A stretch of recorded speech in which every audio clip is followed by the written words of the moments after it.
শুভ সকাল বন্ধুরা, তোমরা সব কেমন আছো? আশা করছি সবাই ভালো আছো। তো আমরাও খুব ভালো আছি। তো আজকে একটু বেশিই ভালো আছি, কারণ আজকে আমার ছেলের জন্মদিন। তো ও নিজে নিজে দেখো বেলুন ফুলিয়ে ঘরটাকে সাজাচ্ছে। তো যেমন করে সাজাচ্ছে সাজাক। তো তোমরা ব্লগে তো দেখতেই পাবে। আর এখানে দেখো সকালে ঠাকুরকে পুজো দিয়েছি। আর এখন কিন্তু টগর ফুল আর নাকচাপা ফুল প্রচুর ফুটছে। তো আর এটা আমার শাশুড়ি মা আমাদের মধ্যে নেই। তো উনি যেখানে থাকে যেন ভালো থাকে। তো তারপরে আমি চলে এলাম, মানে ওই ধারের কাজকর্ম সেরে, সকালের কাজকর্ম সেরে তারপরে চলে এলাম আমি মানে রান্না করতে। তো রান্নাটা বসিয়েছি। একবার কিন্তু মাছ ভাজা হয়ে গেছে, মানে কিছুটা পরিমাণ মাছ ভাজা হয়ে গেছে। তো আর একবার দিচ্ছি, তো আরও একবার ভাজতে হবে। মানে 3বার ধরে মাছটাকে ভাজবো অল্প অল্প করে, কারণ এতগুলো মাছ একসাথে দিলে যদি ভেঙে ভেঙে যায় ওই জন্য ভয়ে দিচ্ছি না।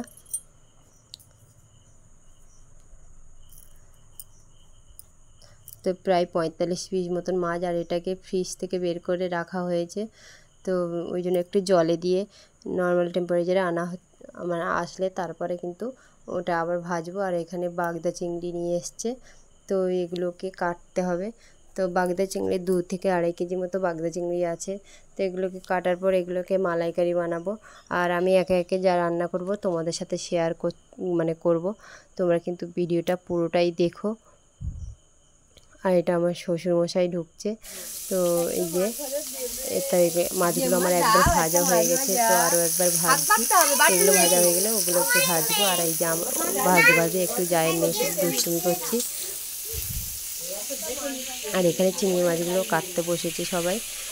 তো 2-2.5 কেজি মতো চিংড়ি মাছ তো দুজনে কাটতে বসেছে। তো ওগুলো কাটা হয়ে যাবে। তা কাটার পর তোমাদের সাথে মানে আমি কি কি রান্না করছি তোমাদের সাথে শেয়ার করবো। মাছগুলো তো ভাজতে বসিয়েছি। আর মাছগুলো ভাজার পরে দেখো পটলও ভাজা হবে। তো ওই জন্য পটল আমার দেওর আর আমার দিদি শাশুড়ি মিলিয়ে পটলটাকে ছাড়াচ্ছে। তো পটলটা ছাড়ানো হয়ে গেলে ওগুলোকে ভাজবো। আর এটা আমার যা দাঁড়িয়ে আছে, তো ও কিন্তু ভিতরে রান্না করছে কিছু। আর তারপর আমার মাছ ভাজা হয়ে গেছে। তারপর মাছ ভাজা মানে যে তেলটা ছিল ওর মধ্যে মাছের মাথাটাকে দিয়ে দিয়েছি, ভালো করে ভেজে নিয়েছি। কারণ মাছের মাথা দিয়ে মুসুর ডাল হবে, তো ওই জন্য ভালো করে ভেজে ওগুলোকে তুলে নিচ্ছি। আর তারপরে কড়াইয়ের মধ্যে অল্প পরিমাণ তেল দেবো, কারণ তোমরা ভাবে অতটা ডালে ওইটুকু তেল, না না, ওই যে মাছের মাথা ভেজেছি না, অনেকটা পরিমাণ তেল দিয়েছি, তাই জন্য। আর এত গরমে একটু তেল কম করে খাওয়া ভালো, ওই জন্য একটু কম করে তেল দিয়েছি। কারণ মাছের মাথার মধ্যে প্রচুর তেল আছে জানো। ওই যে ওইটা ভেজেছি, এটা অনেকটা পরিমাণ তেল দিয়ে ভেজেছি। আর ওইটা দেওয়ার পরে দেখবে মানে ডালটা বেশ ভালোই কালার আসবে। তো ওগুলোকে দিয়ে দেবো। এবার ডাল ফুটে উঠেছে, তারপরে একটু ডাল গামলাতে তুলে পাক দিয়ে আবার ওর মধ্যে ঢেলে দেবো, কারণ ওই যে তেলটা ছিল ওটা লেগেছিলো, ওটাকে ধুয়ে দিলাম আর কি। তো তোমরা কে কীরমভাবে মানে ধুয়ে দাও আমাকে কমেন্ট করে কিন্তু জানাবে। আর এই যে মাছগুলো ভাজা হয়ে গেছে, পাশে রেখে দিয়েছি। তো ডালটার পরে কিন্তু আমি তারপরে পটলটা ভাজতে বসাবো। তো ডালটা কিন্তু আমার হয়ে এসছে, এর মধ্যে গরম মশলা গুঁড়ো আর যে জিরের গুঁড়ো দিয়ে নামিয়ে নেব কিন্তু আমি। আর তারপরে কিন্তু তার আগে কিন্তু একটু টেস্ট করে দেখতে হবে যে লবণটা। আর এই যে আমি বললাম আমার যা কিন্তু ভিতরে ছোটোখাটো রান্নাগুলো করছে, তো ওখানে পায়েসটা বসিয়েছে। তো আর ছোটোখাটো যে রান্নাগুলো সেগুলো কিন্তু ও ভিতরে করছে।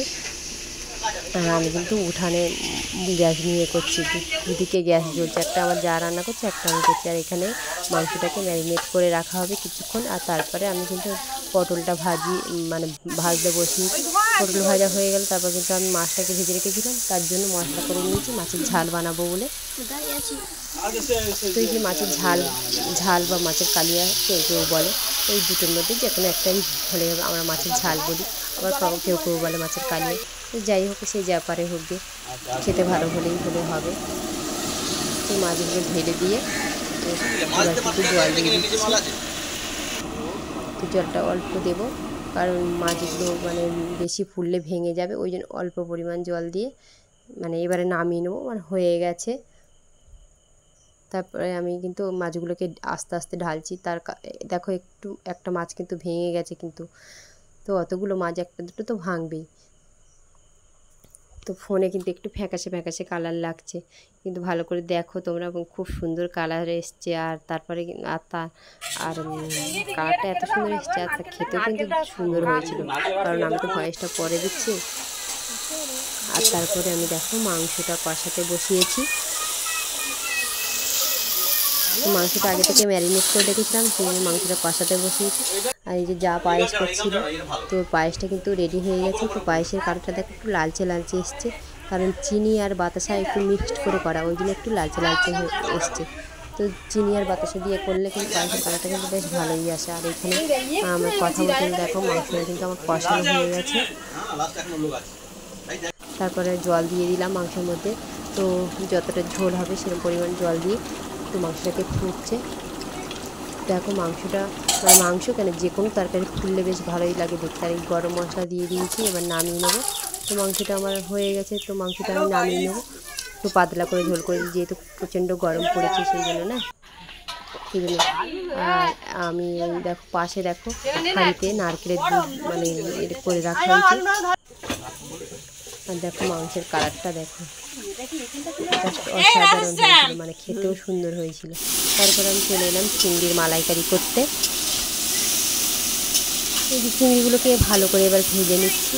ভালো করে বলতে মানে চিংড়িগুলো খুব মানে কড়া করে ভাজা যাবে না, কারণ কড়া করে ভাজলে খেতে ভালো লাগবে না।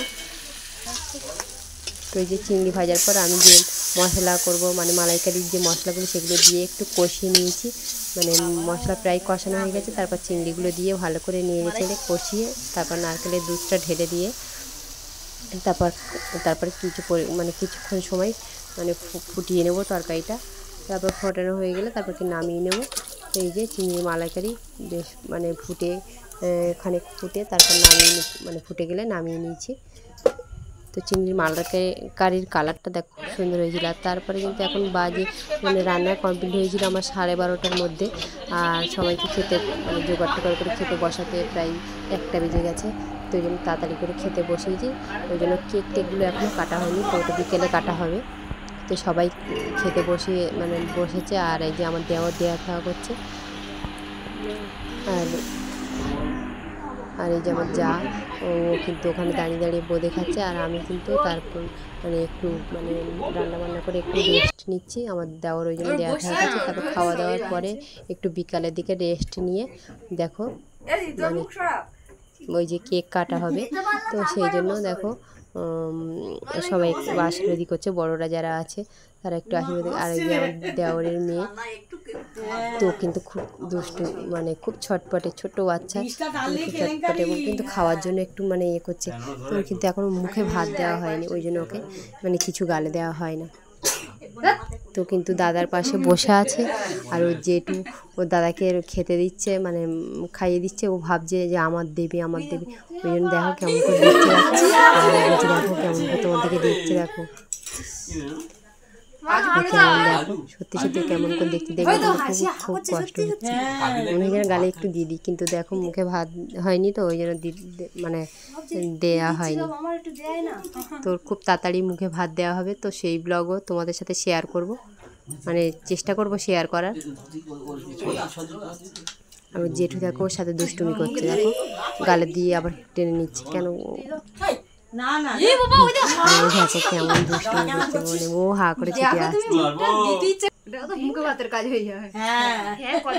আর এই যে আমার আমার ছেলের পিছনে আমার ননদ কিন্তু বসে আছে। আর ওই দেখো দুষ্টুটা দেখো কেমন চুপ করে দাদার কোলে বসে আছে।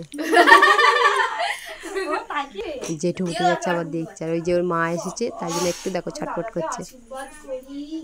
আর এটা আমার যা কিন্তু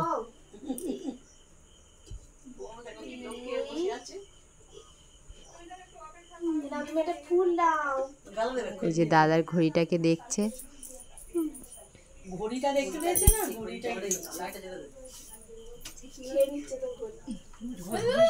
এই যে দেখো দাদার ঘড়িটা কিন্তু খেয়ে ফেলছে, ওই জন্য দাদার মুখটা ধরে রেখেছে, মাথাটা ধরে রেখে ঘড়িটা লুকিয়ে নিচ্ছে আবার।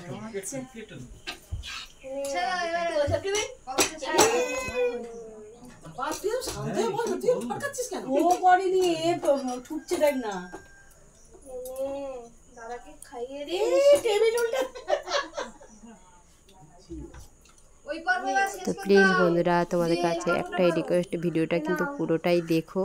আশা করি ভালো লাগলে লাইক কমেন্ট শেয়ার করে দিও। আর আমার চ্যানেলে যদি নতুন বন্ধু হয়ে থাকো তাহলে আমার চ্যানেলটিকে সাবস্ক্রাইব করে দিও, পাশে থাকা বেল আইকনটি অন করে রেখো, যাতে আমি ভিডিও ছাড়লে সবার আগে তোমাদের কাছে পৌঁছে যাবে। আর এই দেখো এখানে কেক কাটা হচ্ছে, পাশে ওই যে একটা বাচ্চা, তো ওকে ডাকা হচ্ছে বারবার, দুপুরে খাওয়া দাওয়ার পর একটু ঘুমিয়ে পড়েছে।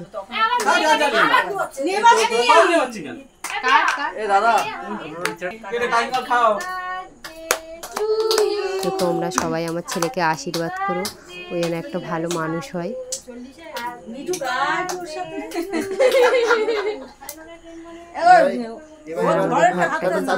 মানে খুবই ছোট ছোট লোকজন, মানে কি বলবো বলো তো, একটু মানে বসার অসুবিধায় সবাই দাঁড়িয়েই আছে। সবাই ঘরের লোক তো অত অসুবিধা হয় না, সবাই মানিয়ে বাইরের লোকজন মানে বললে একটু অসুবিধা হয়, যেহেতু সবাই ঘরের লোক ওই জন্য আর অসুবিধা হয় না।